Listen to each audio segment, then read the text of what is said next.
주일 참 잘 오셨습니다. 오늘 말씀 중심으로 해서 하나님의 복이 가져온 고통, 하나님의 복이 가져온 고통이라는 제목으로 함께 말씀을 나누도록 하겠습니다.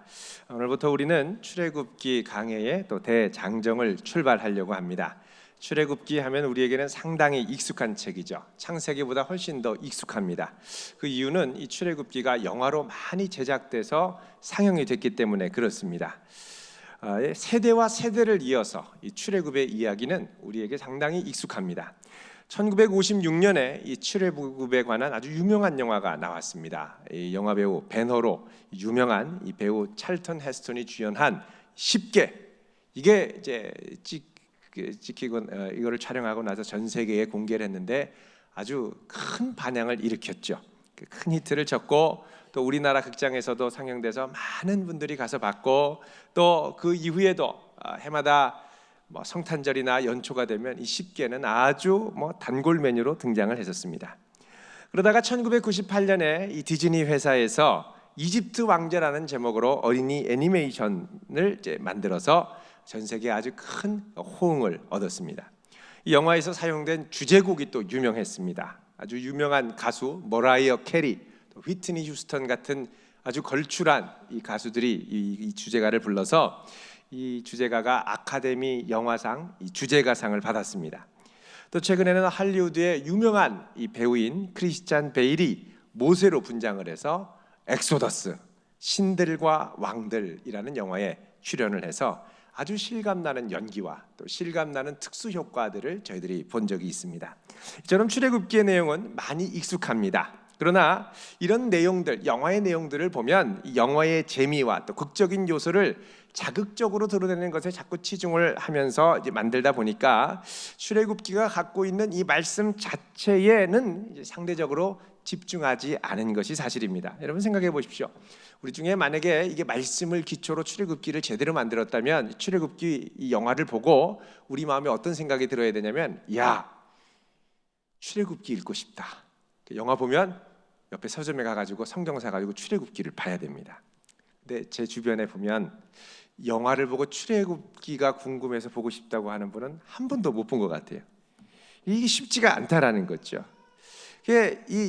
그 특수 효과로 바다가 갈라지고 기적이 10가지 재앙이 떨어지고 이런 걸 보면 야, 대단하다 이렇게 이제 생각을 합니다만, 이게 실질적으로 말씀으로 들어가지 못하는 경우가 참 많다는 것입니다. 더구나 이 영화에서 소개된 내용들을 보면 보통 이제 홍해를 건너고 나서 끝납니다. 그러면 이게 어디에 해당되냐면 출애굽기가 총 40장까지 있는데 14장이나 15장에서 끝나게 되는 것이죠. 그래서 40장 전체에 걸쳐서 하시는 말씀을 우리가 다 이해하지 못하고 건너뛰는 경우가 참 많습니다. 그래서 중요한 것이 출애굽기의 내용도 중요하지만 출애굽기 그 자체의 말씀이 너무너무 우리에게 중요하다는 것입니다. 그래서 우리가 이번 시간부터 해서 우리가 익숙하게 알고 있다고 생각하는 이 출애굽기의 본문 말씀을 통해서 우리를 향한 하나님의 뜻을 묵상하고자 합니다. 자, 먼저 우리가 이 출애굽기를 묵상하면서 사전에 이렇게 전제하고 생각해야 할 것이 있습니다. 그것은 뭐냐? 이 출애굽기라는 건 뭐냐? 내용상으로 또 구조적으로도 창세기와 아주 밀접한 관련이 있는 책이라는 것입니다. 자, 오늘 말씀 1절 여러분 한번 같이 읽어보겠습니다. 시작. 야곱과 함께 각각 자기 가족을 데리고 애굽에 이른 이스라엘 아들들의 이름은 이러하니. 아멘. 자, 여기 보면 이 내용, 야곱과 함께 각각 자기 가족을 데리고 왔다 하는 이 부분은 실질적으로 창세기의 제일 마지막 부분입니다. 창세기 맨 끝부분에 보면 이 야곱이 자기 가족들을 데리고 이 애굽으로 들어오게 되죠. 또 이 26절 50장 창세기 50장 26절 맨 끝절도 보면 뭐라고 되어 있냐면 요셉이 110세에 죽었는데 애굽에서 입관했다 이렇게 되어 있습니다. 영어 성경에 보면 제일 끝이 어떻게 되느냐? 애굽에서 입관했다를 요셉이 110세에 죽어서 입관했다 in 이집트 이렇게 되어 있습니다. 그러니까 애굽이 맨 이집트라는 단어가 맨 마지막에 나온 것입니다. 그래서 이게 이집트를 바라보면서 창세기가 끝나고 이 출애굽기에서는 이 이집트에서부터 시작되는 하나님의 구원 역사가 시작이 된다는 것입니다. 더구나 1절 후반부에 나오는 이스라엘 아들들의 이름은 이러하니 라고 하는 이 말씀은 창세기 46장 8절과 똑같이 사용되어 있습니다. 자, 46장 8절을 우리 한번 보시면요, 이렇게 말씀합니다. 전반부에 보면 이렇게 돼 있죠. 애굽으로 내려간 이스라엘 가족의 이름은 이러하니라. 이게 히브리어로 똑같은 단어로 되어 있습니다. 구절도 딱 6구절, 우리말로 하면 딱 6단어가 정확하게 동일합니다. 그러니까 이게 그대로 이 출애굽기는 창세기의 내용을 이어받고 있다라는 것입니다. 또 1장 2절부터 4절까지 보면 이 야곱의 아들들의 이름이 등장하죠. 이 순서를 가만히 살펴보면 창세기에 나오는 순서와 상당히 긴밀하게 연결되어 있습니다. 자, 여기 순서를 보면 제일 먼저 2절에 루벤, 시므온, 레위, 유다, 이사갈, 스불론이 나옵니다.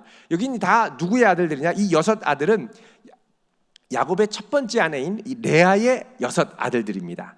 또 그 다음에 나오는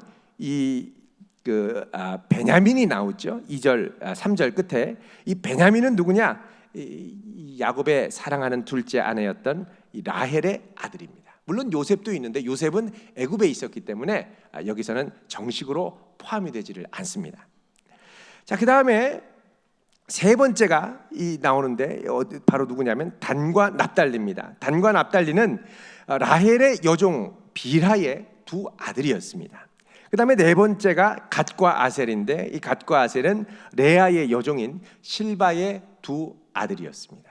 자, 이 순서, 이렇게 야곱의 아들들을 소개하는 순서는 이미 창세기 35장 23절 이하에 야곱의 12아들들을 소개할 때 이제 나열되어 있는 순서입니다. 여러분, 창세기 35장 23절을 보시면 이렇게 돼 있죠. 레아의 아들들은 23절에 야곱의 장자 루벤, 시므온, 레위, 유다, 이사갈, 스불론이요. 그 다음에 24절에 라헬의 아들들은 요셉과 베냐민이고, 그 다음에 25절 라헬의 여종 비라의 아들들은 단과 납달리, 26절 레아의 여종 실바의 아들들은 갓과 아셀이다. 자, 이 순서가 지금 출애굽기 1장 2절부터 4절에 그대로 고스란히 이제 들어왔다라는 것입니다. 그러니까 지금 출애굽기는 창세기의 신앙적인 유산들 아주 긴밀하게 밀접하게 연결해서 고스란히 가지고 계승하고 있는 것입니다. 그러나 동시에 이 창세기에서 볼 수 없었던 이렇게 이제 연속성이 있으면서도 이 새로운 차원의 이 말씀이 말씀으로 우리에게 다가오는데, 그거는 뭐냐? 이전에 볼 수 없었던 새로운 신앙의 차원이 열리기 때문에 그렇습니다. 그건 뭐냐? 바로 공동체의 차원입니다. 교회의 차원의 신앙이라는 것입니다. 자, 이전에 창세기에 보면 사건의 중심이 주로 하나님께서 선택하신 믿음의 선조 한 사람을 통해서 진행이 됐습니다. 창세기 12장 1절에 보면 하나님께서 아브라함 한 사람을 불러서 너는 내가 지시할 땅으로 가라. 너의 고향과 친척과 아버지의 집을 떠나서 내가 말하는 그 땅으로 가라. 아브라함이 얼마나 떨렸겠습니까? 그러나 믿음으로 순종해서 하나님 제가 가겠습니다. 그리고 이제 출발을 했죠. 큰 순종, 큰 모험이었습니다. 한 개인의 차원에서의 순종과 모험이었죠. 이런 개인적인 차원의 신앙의 분투와 모험은 아브라함 이후에 이삭, 야곱으로 이어지고 요셉을 통해서도 아주 드라마틱하게 펼쳐집니다.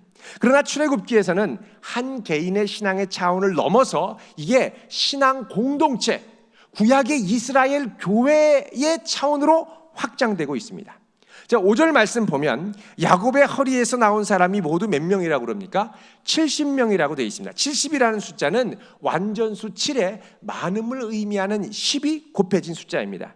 물론 70이라는 숫자는 애굽의 제국의 전체 규모에 비하면 아주 작지만, 그러나 하나님의 온전한 구원을 이루어가는 데 있어서는 충분하고 절대 적은 숫자가 아님을 보여주고 있습니다. 적어도 하나님의 부르심을 붙들고 온 이스라엘 이 공동체에 온전한 하나님의 섭리와 역사가 나타나기에 충분한 숫자라는 걸 말하고 있습니다. 자, 출애굽기부터 이제 본격적으로 등장하는 것이 있습니다. 그건 뭐냐? 바로 애굽이라고 하는 초강대 제국입니다. 출애굽기는 대제국의 압제와 핍박 가운데 하나님의 약속을 붙든 믿음의 공동체, 믿음의 교회가 개인을 넘어선 공동체 차원의 놀라운 구원을 경험하는 이야기인 것입니다.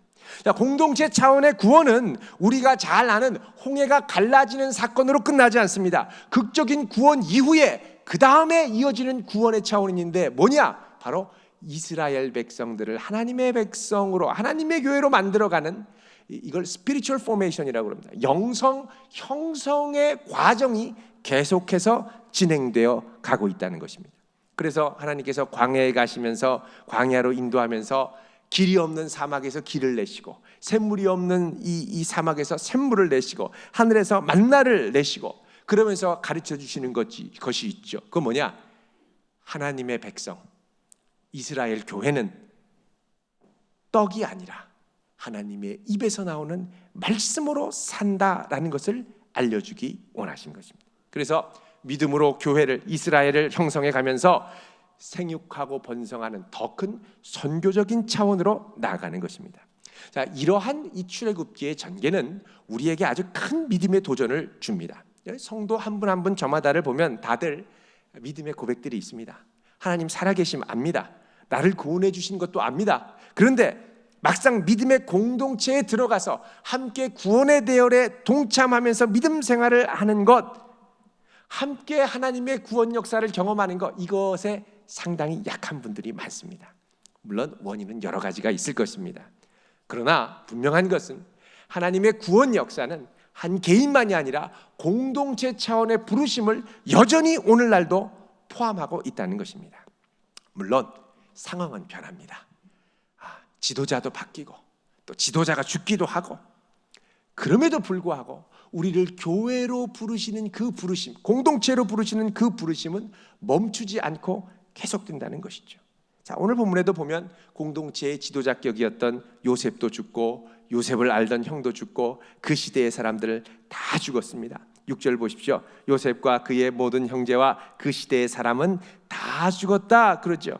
뿐만 아니라 이스라엘 공동체의 아주 우호적이었던 바로도 죽었습니다. 이 바로라는 말은 이 이집트의 왕을 공식적으로 호칭하는 말입니다. 바로라는 말은 큰 집이다라는 뜻이 있는데, 파라오죠, 파라오. 이 로마 황제를 시저라고 부른 것처럼 이 애굽의 황제를, 제국의 황제를 이 바로라고 불렀던 것입니다. 자, 이 바로가 죽으니까 어떻게 됩니까? 이제 8절에 이렇게 말씀합니다. 같이 읽습니다. 시작. 요셉을 알지 못하는 새 왕이 일어나 애굽을 다스리더니 아멘. 자, 이제 새 왕이 일어났다는 겁니다. 자, 역사학자들에 따르면 요셉 시대에 애굽 전역을 다스렸던 이 애굽의 통치자, 애굽 왕은 누구냐면 힉소스라고 하는 애굽의 17대 왕조입니다. 17대 왕조의 힉소스 왕조의 이 바로였죠. 자, 이 힉소스라는 이름은 유랑하는 자의 왕자다, 아니면 외국 땅의 통치자다라는 뜻이 있습니다. 원래 이 애굽 주변에 살고 있던 셈족 계열, 여러분 셈과 함과 야벳 아시죠? 이 셈족 계열의 유목민의 이름이었습니다. 워낙 말타기도 잘하고 활도 잘 쏘고 해서 애굽을 공격할 때 파죽지세로 공격해서 무너뜨렸습니다. 그래서 이 애굽에 최초로 외국인의 제국이 섰습니다. 우리나라의 옛날에 일제가 압제를 하면서 일본의 통치를 시작한 것처럼 힉소스 왕조가 무명의 유목민이었다가 갑작스럽게 애굽을 파죽지세로 몰아붙여서 거기에 힉소스 왕조를 세운 것입니다. 17대 힉소스 왕조입니다. 자, 힉소스 왕조가 외국인, 이 유목민이었기 때문에 힉소스 왕조는 이 인재 등용 정책을 펼 때 상당히 개방적으로 폈습니다. 그래서 탁월한 사람이면 국가와 인종을 가리지 않고 다 뽑아서 사용을 했습니다. 대표적으로 감옥에 있던 히브리 노예 요셉을 들어서 총리로 쓰지 않았습니까? 상당히 열려 있었죠. 그런데 이렇게 한 150년을 다스리다가 이집트인들이 도저히 못 견디겠다, 우리 독립하자. 그래서 쿠데타를 일으켜서 반란을 일으켜가지고 힉소스 왕조를 몰아내고 제18대 왕조를 세웠습니다. 이 18대 왕조가 들어서자 이제 야곱과 요셉을 알던 왕은 사라지고 새 왕이 나온 겁니다. 더구나 이 새 왕은 이집트인들의 정권에 의해 세워졌기 때문에 힉소스 왕조가 등용했던 인재들을 다 내쫓고 등한시했습니다. 자, 이때 이 새로운 왕조를 세운 왕 이름이 뭐냐? 아모세 1세였습니다. 우리가 잘 아는 모세의 이제 할아버지 격되는 거죠. 아모세 1세, 그 아들이 아멘호텝 1세, 그리고 그 다음이 누구냐면 투투모세 1세입니다. 그리고 투투모세 1세 밑에 이 모세가 나온 거죠. 양자로 입양을 해서. 자, 여기서 이제 요셉을 알지 못하는 새 왕은 이 아모세 1세를 말합니다. 자민족 중심주의로 나라를 세웠기 때문에 이방 민족들을 상당히 무시하고 억압을 했죠. 그래서 이제 하나님의 복으로 부름받은 이스라엘 민족에게 새로운 차원이 펼쳐집니다. 근데 이제 이 놀라운 것은 왕이 바뀌면서 이것을 전후해서 오늘 본문 말씀 보면은 8절에 요셉을 알지 못하는 새 왕이 일어나 애굽을 다스렸다라고 말씀하죠. 이걸 전후해서 7절과 9절에 기이한 진술이 흐르고 있다는 것입니다. 자, 먼저 우리 7절을 같이 읽겠습니다. 시작. 이스라엘 자손은 생육하고 불어나 번성하고 매우 강하여 온 땅에 가득하게 되었더라. 아멘. 자, 여기 보면 5개의 단어가 등장합니다. 생육하고 불어나 번성하고 매우 강하여 온 땅에 가득했다. 자, 여러분 여기서 우리가 잘 익숙한 단어가 있습니다. 생육하고 그 다음에 뭡니까? 번성해라. 이게 어디에 나오냐면 창세기 1장 28절에 등장하는 단어입니다. 하나님이 아담과 하와를 만드시고 그들에게 복 주시면서 말씀하시죠. 생육하고 번성하여 온 땅에 충만하라. 땅을 정복하라. 모든 생물을 다스리라. 우리 하나님이 말씀하셨습니다. 자, 지금 이스라엘 공동체가 애굽에 와서 성취하고 있는 하나님의 언약의 말씀이 있는데 그게 뭐냐? 바로 창세기 1장 28절에 약속하신 하나님의 인류 공동체를 향한 축복의 말씀이 성취되고 있다는 것입니다. 애굽은 상황이 급변하고 더 어려워질 것 같은데 하나님의 축복은 여전히 충만하게 흐르고 있다는 것이죠. 이 약속은 나중에 창세기 15장 5절 이하에 가면 하나님이 이 아브라함을 밖으로 한밤중에 밖으로 끌고 나오셔서 아브라함아 저 하늘의 무별을 셀 수 있나 봐라. 바다의 모래같이 저 하늘의 별과 같이 내 자손이 이렇게 많아질 거야. 축복하며 이야기를 해줬습니다. 이 약속이 성취되는 사건이기도 하는 것이죠. 자, 그런데 이제 새 왕이 일어났는데 이 왕은 요셉을 모릅니다. 이전 왕조를 부인하고 무너뜨렸으니까 이 이민족 왕조에서 활동하고 기여했던 이 총리를 애틋한 마음으로 그 총리의 가족도 포함해서 기억할 리가 없습니다. 그런데 이 왕이 바뀌고 나서도 하나님이 이스라엘을 향하여 복 주시는 이 축복의 물결은 그치지 않고 계속되더라는 것이죠. 자, 9절 읽습니다. 시작. 그가 그 백성에게 이르되 이 백성 이스라엘 자손이 우리보다 많고 강하도다. 자, 하나님이 이스라엘을 얼마나 생육하고 번성하게 하는지 어느덧 대제국에 있는 애굽 사람들보다 많아졌다는 겁니다. 그런데 이 하나님을 모르는 사람들에게는 하나님께서 주시는 축복이 뭘로 느껴졌느냐? 축복이 아니라 제국의 위협으로 느껴지더라는 것이죠. 자, 여러분 위협으로 느껴지면 찾아오는 게 뭐냐? 두려움입니다. 10절 말씀입니다. 자, 우리가 그들에게 대하여 지혜롭게 하자. 두렵건대 그들이 더 많게 되면 전쟁이 일어날 때에 우리 대적과 합하여 우리와 싸우고 이 땅에서 나갈까 하노라. 자, 이미 쿠데타 전쟁을 치르고 왕조를 뒤엎었던 이 아모세 1세는 이렇게 히브리 사람들이 많아지면서 나중에 제국을 무너뜨릴 치명적인 위협이 된다고 생각을 했습니다. 그래서 그가 생각한 게 뭐냐? 지혜롭게 하자는 겁니다. 지혜로운 대처. 여러분, 이 지혜로운 대처가 뭘까요? 10절에 말씀하는 지혜롭게 하자. 여러분, 제국이 말하는 지혜는 그 다음에 등장을 합니다. 11절 같이 읽습니다. 시작. 감독들을 그들 위에 세우고 그들에게 무거운 짐을 지워 괴롭게 하여 그들에게 바로를 위하여 국고성 비돔과 람셋을 건축하게 하니라. 자, 여기 보면 감독들을 그들 위에 세웠다고 그러죠. 자, 감독들을 세웠다라는 건 이제부터 이스라엘 백성들을 노예처럼 부리기 시작했다는 것입니다. 제국은 이스라엘 백성들에게 무거운 짐을 강제로 지게 하고 괴롭게 했습니다. 자, 제국의 지혜가 뭐냐? 제국이 동원할 수 있는 폭력, 억압, 힘입니다.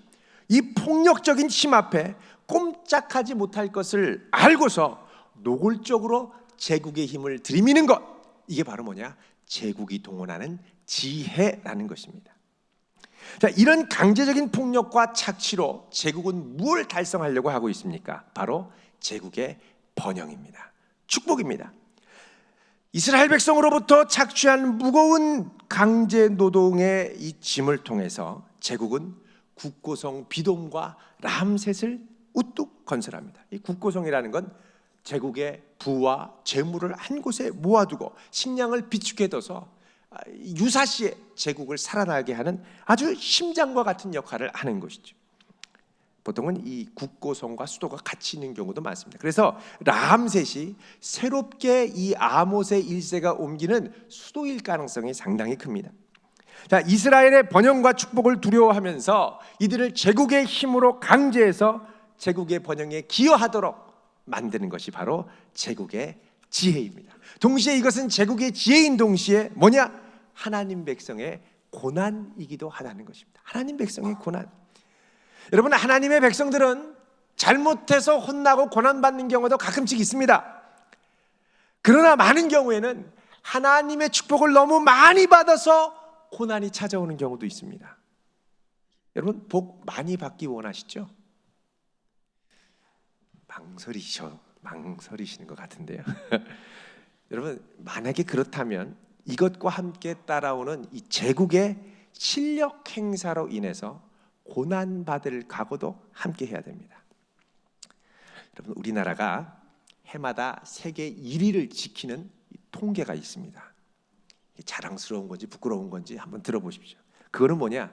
죄 없는 사람을 죄 있다고 고소해서 법적인 처분을 받게 할 목적으로 허위 사실을 날조해서 고발하는, 이걸 이제 무고 사건이라고 합니다. 아무 죄가 없는데 무고한데 고소하는 거죠. 이 무고 사건의 발생 비율이 세계 1위입니다.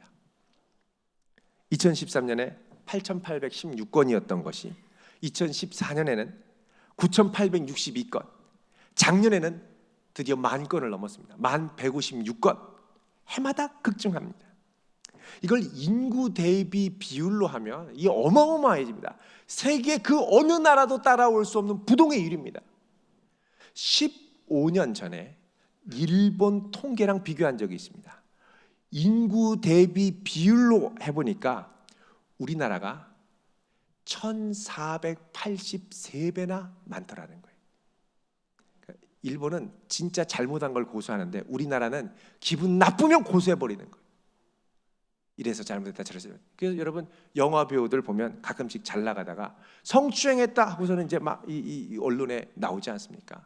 조금 지나면 무고죄다, 혐의 없다, 이걸로 끝나는 경우도 참 많습니다. 여러분, 이 무고 사건이 일어나는 이유가 뭡니까? 상대방을 국가가 갖고 있는 거대한 힘으로 법적인 강제력을 동원해서라도 어떻게든 골탕 먹이고 난처하게 만들고 싶어서 그렇습니다. 그리고 뭐 이렇게 해서 나중에 이제 협상을 하는 거죠. 성추행 안 했다고 할 테니까 돈을 달라, 이런 식으로 갑니다. 물론 진짜 그런 범죄도 있지만 문제는 이런 이 범죄가 너무나도 많이 증가한다는 겁니다. 한번 해보고 아니면 말고 식으로 막 고소고발하는데, 이렇게 되면 뭐 수만 명에서 수십만 명이, 10,000명이면 그거에 관련된 증인들 법정 출석하고 왔다 갔다 하면 10명에서 뭐 20명씩 왔다 갔다 하죠. 그러니까 뭐 수만 명에서 수십만 명이 이 일로 법원을 들락거리면서 어려움을 겪습니다. 갈수록 이 무고 사건도 교묘해지고 있고요. 자, 이렇게 국가적인 강제력을 동원하는 것, 이게 뭐냐? 제국이 행사하는 지혜 중에 하나라는 것입니다. 오늘날은 개개인이 너무나도 쉽게 그리고 빈번하게 제국의 힘을 동원할 수 있도록 제도적인 장치를 마련했습니다. 교회가 부흥하고 성장하면 주변에서 좋아해야 되는데 싫어하는 사람도 꽤 있는 것 같아요. 미워하고요, 심술이 나고요.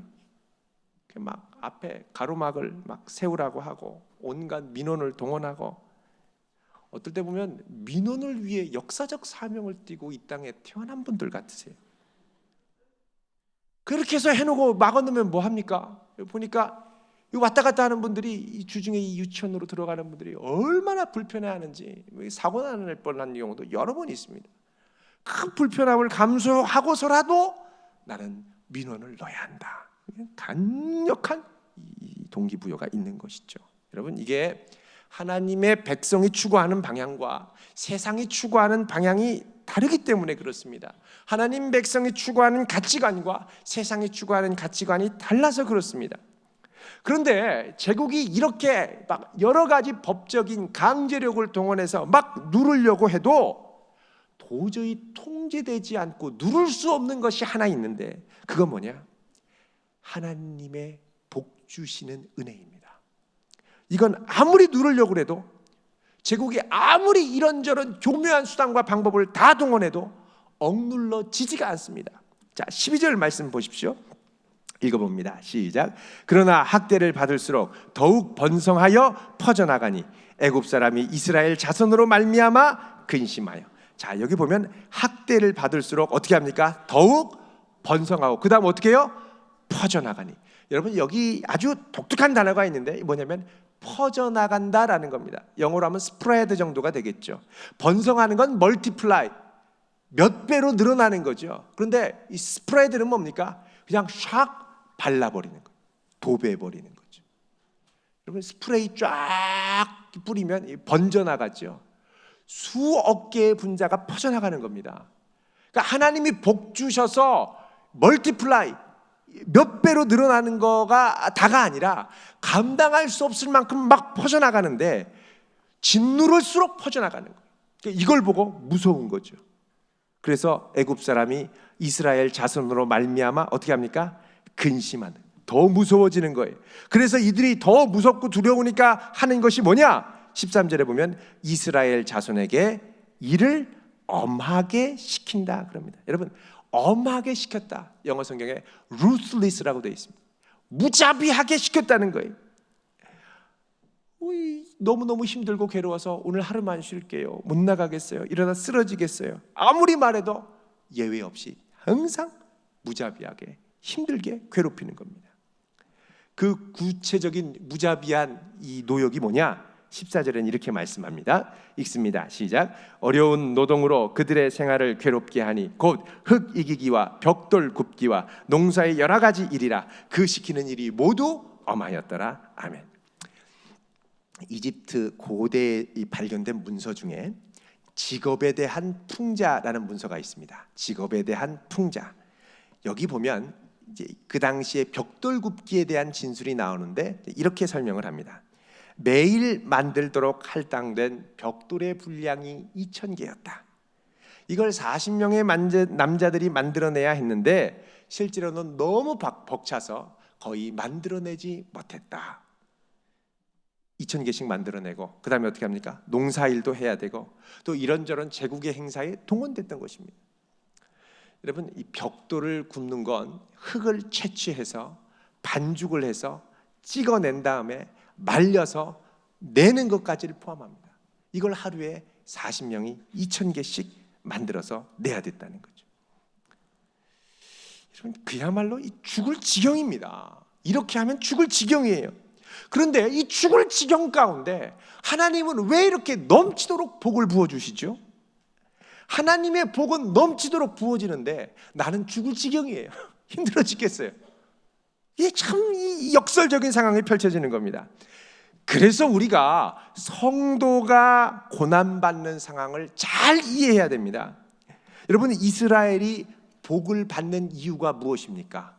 근본적인 이유는 이스라엘이 하나님의 말씀과 언약에 순종해서 애굽 땅의 자리를 잡았기 때문에 그렇습니다. 애굽에 왔기 때문에 하나님이 복 주시는 거예요. 왜? 제국 한가운데 내가 너희를 불러낼 때까지 살아라, 생육하고 번성해라 말씀하셨기 때문에 하나님의 말씀이 머무는 애굽 한가운데 순종했기 때문에 거기서부터 하나님의 약속이 시작이 되는 겁니다. 성취되는 것이죠. 그런데 문제는 이렇게 해서 하나님이 막 복을 주시니까 제국이 가만히 있지 않습니다. 그 복 뺏고 싶은 거예요. 그 성도가 이 세상을 살아갈 때 항상 이 두 가지가 겹쳐서 우리를 에워쌉니다. 성령이 주시는 기쁨, 성령이 주시는 평화, 성령이 주시는 감동, 내게 주시는 응답, 하늘과 땅의 신령한 복들, 형통케 하시는 은혜, 너무너무 귀한 은혜들을 많이 주십니다. 우리가 이런 은혜를 받고 감사하며 나아가면 세상은 우리를 미워합니다. 여러분, 안 그래도 얄미워 죽겠는데 너무 자랑하지 마십시오.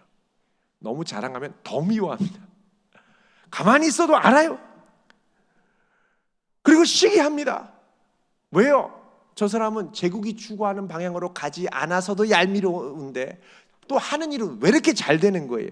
그러니까 기분 나쁜 거죠. 여러분, 이런 환난이 우리에게 올 때 우리가 어떻게 해야 되겠습니까? 어떤 분은요, 하나님께 기도하면서 난리를 칩니다. 뭐라고 기도하냐? 하나님, 제발 이 고난을 거둬가 주십시오. 제발 좀 이 어려움이 없게 해주세요. 자, 그렇게 되면 어떻게 되냐? 어느덧 모르게 제국의 논리에 설득이 되고 또 제국이 하자는 대로 따라가게 되고, 그러다 보면 하나님의 백성의 정체성을 잃어버리게 됩니다. 그래서 성도에게 이 고난이라는 건 뭐냐? 내가 지금 주님의 인도하심과 복 가운데 제대로 가고 있다는 신호라는 거예요. 신호. 성도의 삶에서 세상과 부딪히는 고난은 성도가 제대로 하나님의 복을 경험하며 살고 있다는 신호탄이 되는 줄 믿으시기 바랍니다. 이럴 때는 우리가 어떻게 해야 되냐면요, 이 고난 가운데 어떻게 하면 도망가지요가 아니라 그때는 하나님께 더 깊이 가야 됩니다. 하나님께 더 깊이 가야 거기에 새로운 해결책과 은혜가 있습니다.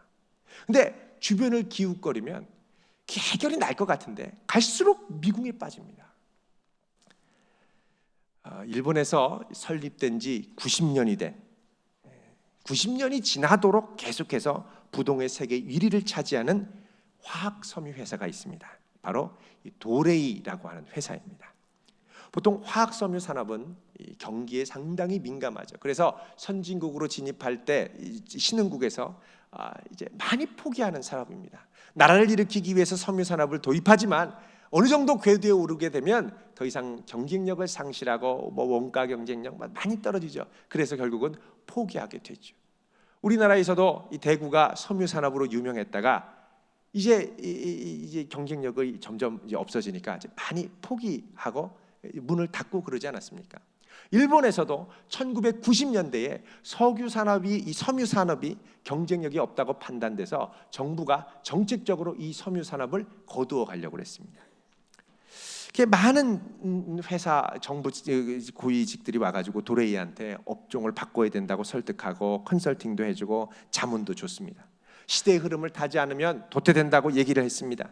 그런데 도레이는 이럴 때일수록 다른 건 쳐다보지도 않고 오히려 더 깊이 섬유 산업에 매진을 했습니다. 그러면서 새로운 기회는 다른 산업에 있는 게 아니라 섬유 산업을 더 깊이 팔 때 있다라고 주장을 하기 시작했습니다. 그리고선 실제로 여기서 많은 기회와 가능성을 발견했습니다. 그러면서 이들이 발견한 확신이 있습니다. 그 뭐냐? 새로움은 넓이에서 오는 게 아니라 깊이에서 온다는 겁니다. 깊이가 곧 새로움의 원천이라는 것입니다. 그래서 이들이 깊이 파다가 발견한 게 있는데 그게 뭐냐? 탄소섬유입니다. 탄소섬유. 여러분, 탄소섬유는 항공기 엔진에 쓰이죠. 보잉 같은 회사에서 이 탄소섬유로 항공기 엔진을 만들면 이 엔진이 경량화되고 또 녹도 쓸지 않고 연비도 상당히 좋아진다고 합니다. 그런데 이 도레이에서 탄소섬유를 개발해서 납품할 때까지, 상용화 될 때까지 얼마나 걸렸느냐? 50년이 걸렸습니다. 50년. 오직 이거밖에 없다는 거예요. 지금은 누구도 따라올 수 없는 독점 상품이 됐습니다. 또 도레이에서 최근에 1만 번 이상의 시제품을 만들면서 시행착오를 거듭해서 만든 새로운 발열레의 소재가 있습니다. 발열레. 이거 얇은데요, 입으면 열이 나요. 따뜻해요. 유니클로라는 이 일본 옷 회사랑 합작해서 1만 번 이상의 시행착오를 거쳐서 만들었죠. 정성을 다 쏟았습니다. 그게 이들이 붙들고 얘기하는 게 뭐냐? 새로움은 깊이에서 온다는 겁니다. 여러분, 성도가 고난 한가운데 있을 때 어디서 새로움을 발견해야 되겠습니까? 그거는 하나님께 깊이 나아가는 데서 찾아야 할 줄로 믿습니다. 고난 깊은 곳에서, 더 깊은 곳에서 우리를 붙드시는 하나님의 능력을 발견하고 우리에게 복 주시고 붙드시는 하나님을 만나고 발견할 수 있기를 바랍니다. 이 깊이 속에서 우리를 새롭게 하시는 하나님의 능력을 경험할 줄로 믿습니다. 기도하겠습니다. 거룩하신